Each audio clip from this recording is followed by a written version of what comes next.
तो एक छोटी सी कहानी सुनाऊं, मैं अक्सर अपने स्टूडेंट्स को सुनाता हूँ कि एक बार एक राजा को भगवान जी ने दर्शन दे दिए। सुनिए कहानी।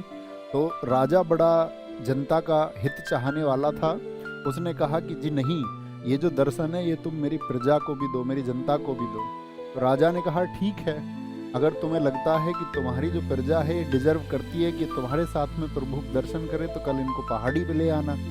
तो कहते हैं राजा के साथ में जब भीड़ चली, तो सबसे पहले भीड़ को दिखा एक आपका क्या बोलते हैं उसको, चांदी का भंडार, मतलब एक सिल्वर स्टोर दिख गया। तो आधे लोग भाग गए।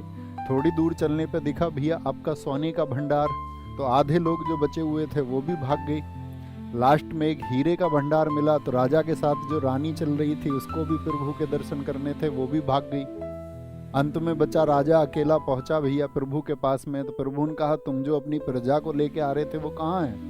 तो उसने कहा प्रभु मैं तुम्हारा सारा खेल समझ गया।